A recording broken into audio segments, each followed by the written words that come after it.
오늘 우리에게 주신 하나님의 말씀은 이사야 6장 1절로 13절 말씀입니다.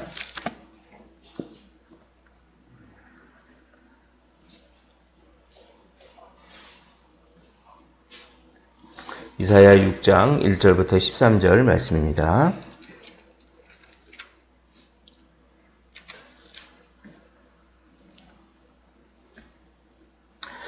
우리 다 찾으신 줄 알고 한 절씩 교독하시고 마지막 절은 함께 읽도록 하겠습니다.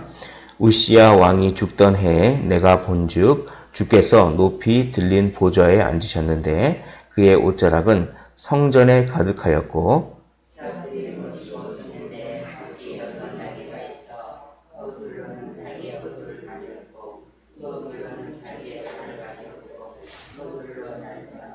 서로 불러 이르되 거룩하다 거룩하다 거룩하다 만군의 여호와여 그의 영광이 온 땅에 충만하도다 하더라.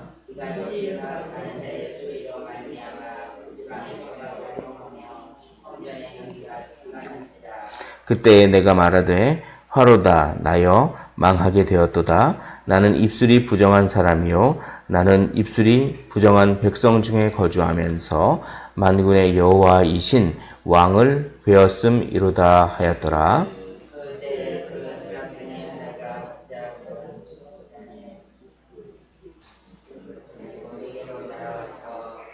그것을 내 입술에 대며 이르되 보라 이것이 내 입에 닿았으니 내 악이 제하여졌고 내 죄가 사하여졌느니라 하더라.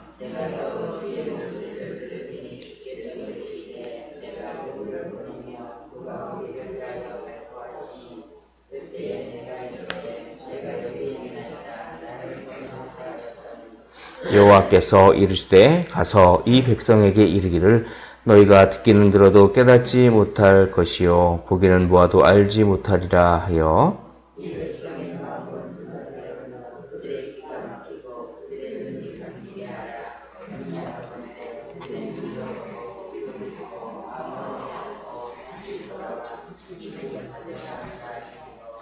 내가 이르되 주여 어느 때까지이니까 하였더니 주께서 대답하시되 성읍들은 황폐하여 주민이 없으며 가옥들에는 사람이 없고 이 토지는 황폐하게 되며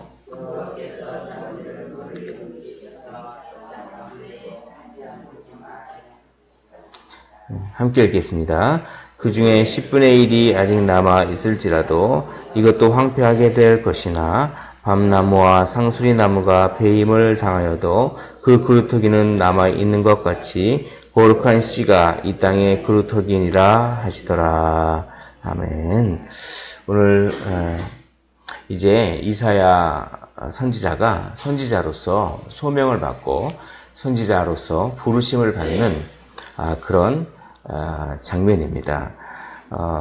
이 이사야 선지자가 하나님의 거룩하신 영광을 경험하게 되는데 그 경험하는 때가 어느 때인지 한번 보시면 1절에 우시야 왕이 죽던 때에 이렇게 되어 있습니다. 우시야 왕이 죽던 해에 하나님의 영광을 경험하고 그리고 선지자로서의 소명, 부르심을 이렇게 받게 됩니다. 우시야 왕은 잘한 점도 있고 못한 점도 있지만 대체로 괜찮은 왕이었습니다. 여러 가지 것들을 잘 이렇게 나라를 그래도 잘 다스리는 왕이었습니다. 그러나 좀 잘못한 부분도 있었죠. 열왕기서에 보면 그렇습니다. 이 우시야 왕이 죽었다고 하는 것은 어떤 의미가 있냐면 그래도 나라를 그래도 괜찮게 다스리는 그런 왕이 죽었기 때문에 이제 뭔가 나라의 힘이 좀 빠지고 뭔가 희망이 사라져 보일 때였다는 것입니다.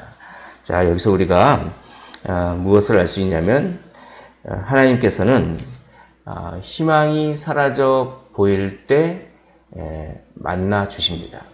그러니까 우리가 심령이 가난한 자는 복이 있나니 천국이 저희 것이며 라고 말씀합니다. 하나님은 희망 자체를 없애시는 분은 아닙니다. 그러나 희망이 없어 보이는 환경을 주실 수는 있습니다. 그런 희망이 없어 보이는 환경을 통하여서 마음을 가난하게 하시고 하나님께 더 집중할 때 오히려 하나님을 만나는 그런 영광을 누리게 된다라고 하는 그런 원리를 여기서 우리가 알 수가 있습니다. 자, 7절을 6절을 한번 보시겠습니다. 6절을 제가 읽어보겠습니다. 그때 그 스랍 중에 하나가, 스랍은 천사죠. 그 천사 중에 하나가 부젓가락으로, 부젓가락은 어떤 집게입니다. 집게, 제사를 쓸 때 쓰는 집게. 이 집게로 제단에서 집은 바 핀 숯을 손에 가지고 내게로 날아와서, 이게 뭐냐면 어느 때 이사야가 하나님을 만나게 됐는지를 알게 됩니다.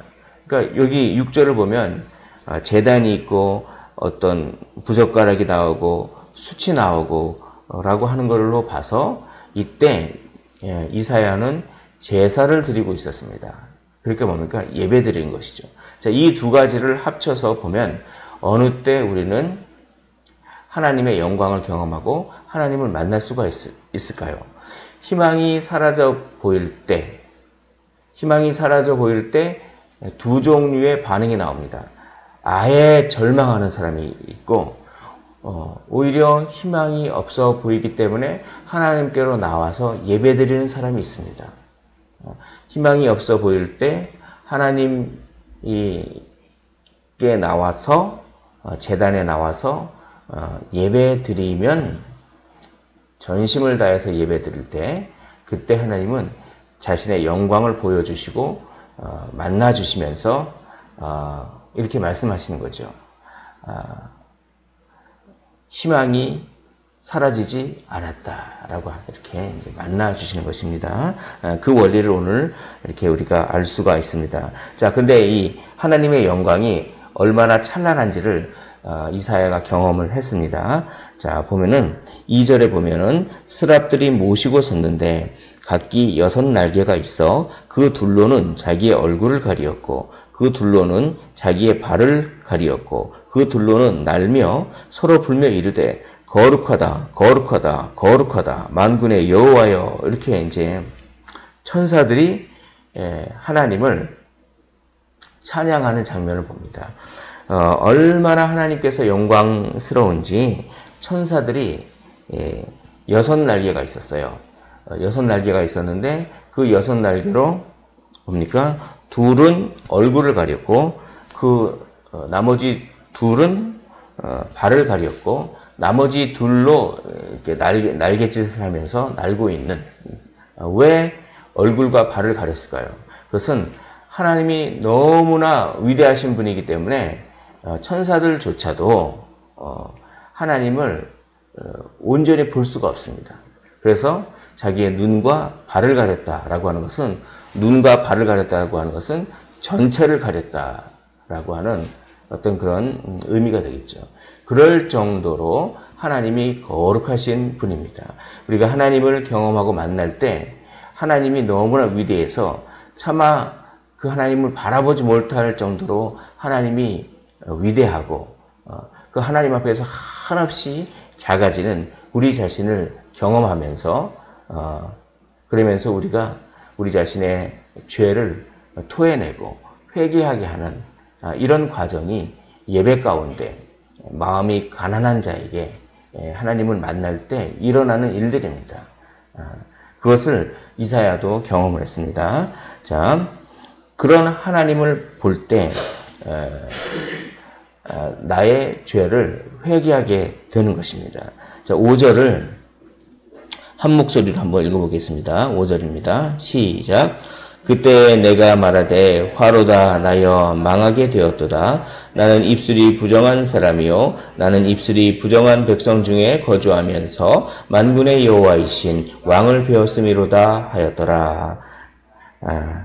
참 놀라운 하나님의 은혜죠. 하나님께서 이사야에게 죄를 지적하거나 죄에 대해서 강하게 압력을 가하신 것이 아닙니다. 우리가 진정으로 깊은 회개를 할 때는 다 그런 원리가 있어요. 하나님은 단지 하나님의 크고 높고 위대하심을 단지 보여주실 뿐이었습니다. 그런데 그 하나님의 높고 크고 위대하심을 바라보는 인간은 하나님께서 막 죄에 대해서 압박을 가하지 않더라도 그 영광을 보여주는 것 자체만으로도 내 자신이 얼마나 하나님 앞에서 죄인이고 얼마나 죽을 수밖에 없는 존재인가를 그냥 자발적으로 스스로 고백하지 않을 수밖에 없는, 고백할 수밖에 없는 그런 존재가 우리다라고 하는 것입니다. 회개란 어떤 구체적인 항목에 대해서 뉘우치고 내가 잘못했습니다 라는 것도 회개지만 진정한 회개는 그런 회개가 아닙니다. 진정한 회개는 내 존재 자체가 하나님 앞에서 너무나 부족하고 내 존재 자체로는 스스로는 도저히 내 삶을 살아낼 힘과 능력이 없으며 하나님의 은혜가 없으면 내 삶이 지탱될 수 없다는 그 사실을 인정하는 마음입니다. 그럼으로써 하나님 제가 어떤 구체적인 것을 잘못했습니다 라고 하는 것도 회개지만 더 깊은 차원의 회개는 자기 자신의 존재에 대해서 하나님 앞에서 그렇게 내가 연약하고 부족한 것이라고 하는 존재 자체에 대한 그런 회개, 그리고 내가 하나님을 대적했구나 라고 하는, 내가 나의 이기적이고 자기중심적인 마음 때문에 하나님을 대적했구나 라고 하는 거룩한 후회, 이런 것들이 깊은 회개인 것입니다. 하나님을 만날 때는 이런 깊은 회개가 동반되는 것입니다. 오늘 보면 내가 말하되 화로다 나여 망하게 되었도다. 여기서 망하게 되었다는 것은 아예 나는 죽었다 이런 얘기입니다. 그러므로 하나님을 만날 때 내가 완전히 옛자가 완전히 죽는 그런 경험을 하는 것이죠. 사도 바울도 이런 얘기를 합니다. 내가 그리스도와 함께 십자가에 못 박혔나니 라고 하면서 내 옛자가 죽는 그런 경험을 합니다. 그러면서 나는 입술이 부정한 사람이요 나는 입술이 부정한 백성 중에 거주하면서 라고 합니다. 입술이 부정하다고 하는 것은 무엇일까요?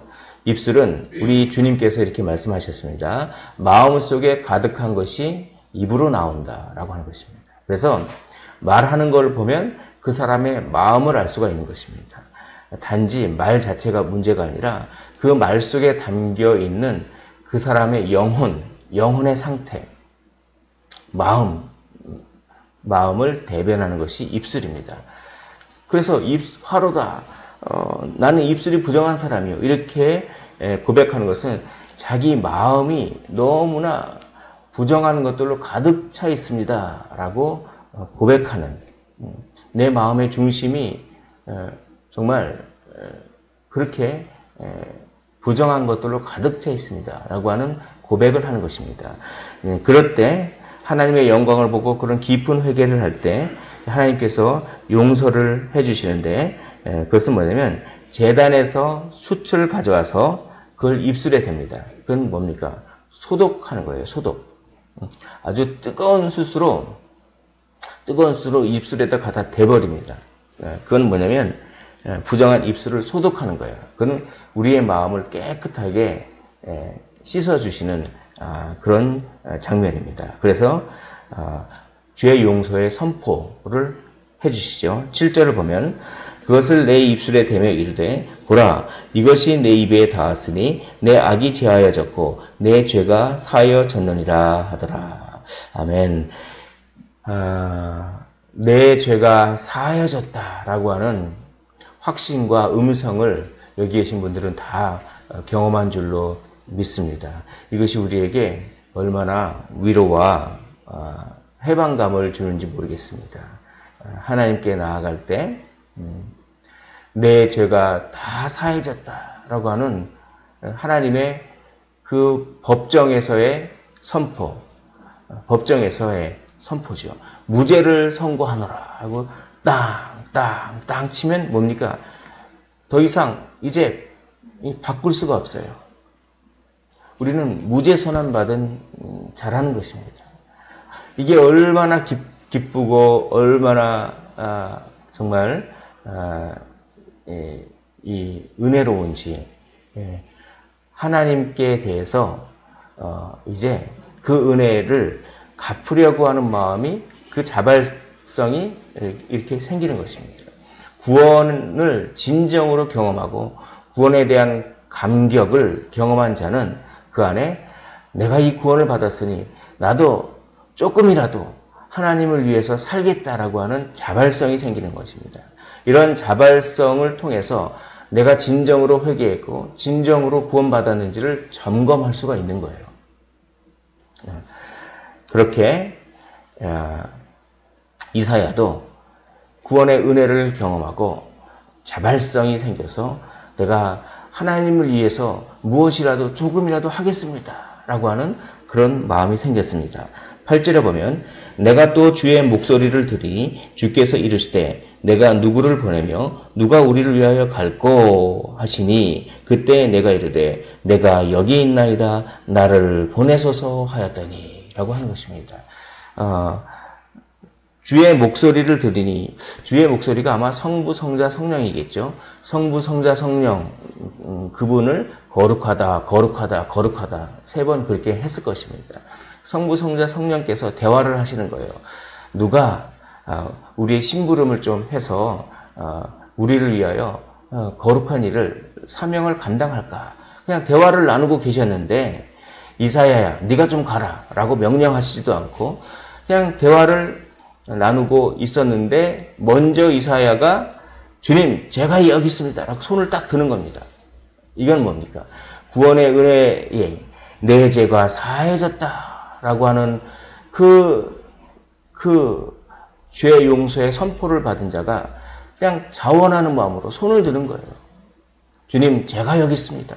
저를 좀 보내주십시오. 저를 사용하여 주시옵소서 라고 하는 그 자발성이 생깁니다.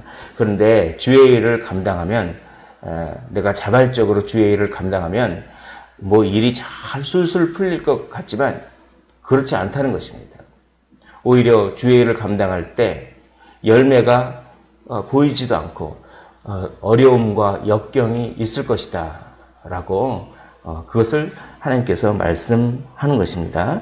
자, 9절을 보겠습니다. 여호와께서 이르시되 가서 이 백성에게 이르기를 너희가 듣기는 들어도 깨닫지 못할 것이요 보기는 보아도 알지 못하리라 라고 합니다. 이사야 선지자에게 어떤 소명을 주냐면 가서 심판의 메시지를 전해라 라고 하는 소명을 줍니다. 제가 여기 있습니다. 저를 보내주옵소서라고 하니까 그러면 네가 가서 심판의 메시지를 전해라. 이스라엘과 유다 백성에게 가서 너희들이 그렇게 지금 이 상태로 있으면 멸망한다 라고 하는 메시지를 전해라. 그러면 그들이 회개할 줄 아느냐? 아니다. 오히려 심판의 메시지를 전하면 전할수록 그들은 마음이 더 완악해져서 회개는커녕 오히려 너를 핍박할 것이다. 이런 얘기입니다. 그런 얘기를 이렇게 표현하는 거예요. 그들이 듣기는 들어도 깨닫지 못할 것이요 보기는 보아도 알지 못하리라 하여 10절에 이 백성의 마음을 둔하게 하며 그들의 귀가 막히고 그들의 눈이 감기게 하라. 염려컨대 그들이 눈으로 보고 귀로 듣고 마음으로 깨닫고 다시 돌아와 고침을 받을까 하노라 하시기로. 이 말씀이 바로 그겁니다. 그들이 그 상태로 있도록 심판의 메시지를 전하라 라고 하는 이 말씀입니다. 이 말씀은 억지로 그들의 눈을 감기게 하고 그들의 귀를 막히게 하라 라고 하는 그런 말씀이 아니라 그들이 마음이 워낙 완악하기 때문에 네가 심판의 말씀을 전하면 전할수록 그들의 눈은 더 감기게 될 것이요 그들의 귀는 더 막히게 될 것이다 라고 하는 것입니다. 이것은 억지로 그들의 귀를 막고 그들의 눈을 감기라는 얘기가 아니라 그만큼 그냥 심판의 메시지를 계속 전하면 전할수록 그들에게는 그게 더 눈이 감기어지는 일이고 더 귀가 막히는 일이 될 것이다. 이런 얘기예요. 왜 이런 사람이 있죠. 복음을 전하면 전할수록 더 심하게 거부하는 사람이 있습니다. 복음을 전하면 전할수록 마음이 더 완악해지는 사람이 있어요. 이집트의 바로가 그랬죠. 심판의 메시지를 전하면 전할수록, 그리고 재앙이 계속되면 될수록 마음이 더 완악해지고, 그래서 더 귀가 멀어지고, 더 눈이 멀어지고, 귀가 안 보이게 돼, 귀가 안 들리게 되는, 바로 그런 심령을 이야기하는 것입니다. 심판의 메시지는 누구에게는 심판의 메시지가 될 수 있지만 또 다른 사람에게는 구원의 메시지도 되는 거예요. 그게 많은 사람들이 심판의 메시지를, 복음의 메시지를 이렇게 전하면 전할수록 오히려 마음의 문을 더 닫고 더 귀와 눈이 이렇게 닫히게 됩니다. 그러나 그런 사람들만 있는 것이 아닙니다. 아주 남아있는 사람들이 있는데 그 사람들은 이 메시지를 듣고 회개하고 돌아오는 사람들이 있을 거라는 것입니다.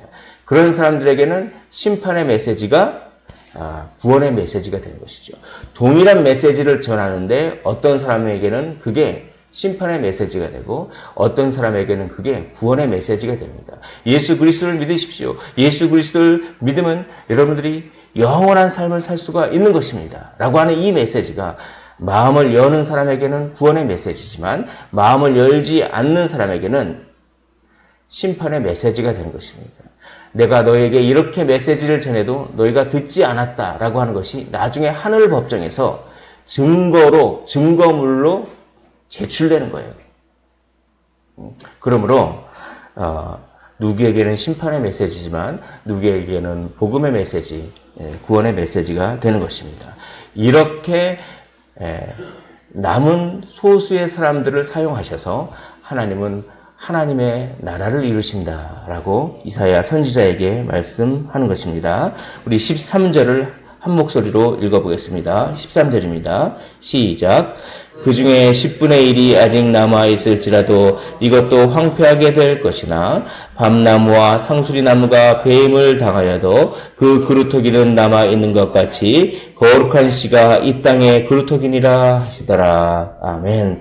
나무가 다 배임을 당할지라도 그루터기만 남아있으면 그 그루터기에서 다시 조그만한 싹이라도 희망의 싹이 다시 나는 거죠. 이런 나무의 이미지를 사용하셔서 하나님의 말씀을 하는 것입니다. 그 그루터기가 바로 우리입니다. 우리가 남은 자요, 우리가 하나님의 복음을 계속해서 전해야 할 그런 거룩한 그루터기가 바로 우리다라고 하는 이 말씀을 이사야 본문을 통해서 우리가 알 수가 있는 것입니다. 자, 오늘 이 말씀을 통해서 몇 가지 말씀을 하고 마치도록 하겠습니다. 첫째로는 언제 하나님을 만납니까? 오히려 고난 중에 만납니다. 희망이 없어 보일 때 그때 절망하지 말고 희망이 없어 보이기 때문에 오히려 하나님을 경험할 수 있겠구나라고 생각하십시오. 언제 하나님을 만납니까? 예배를 드릴 때 만나는 것입니다. 하나님께 거룩하게 예배 드릴 때, 전심으로 예배 드릴 때 하나님을 만나게 됩니다. 그 하나님을 만나면 하나님의 영광 가운데 사로잡혀서 나의 전 존재의 죄를 토해내고 사명 감당하겠노라고 하는 자발성이 생깁니다. 그러나 그 사명은 열매가 많이 없어 보입니다. 그렇지만 꾸준히 복음을 낙심하지 말고 계속 전하면 결국은 그 복음을 받아들이는 그루터기가 있다라고 하는 것입니다. 그 그루터기가 우리였고 또 하나님은 또 다른 그루터기를 너희들이 발견하라라고 하는 사명을 주십니다. 선을 행하되 낙심하지 말지니 때가 이르면 하나님께서 열매를 맺게 해주신다라고 하는 갈라디아서의 말씀을 믿고 먼저 그루터기 된 자가 또 다른 그루터기를 발견하기 위해서 오늘도 부지런히 낙심하지 말고 하나님의 복음을 전파하셔서 잘하였도다 칭찬받으시기를 주님의 이름으로 축원을 드립니다.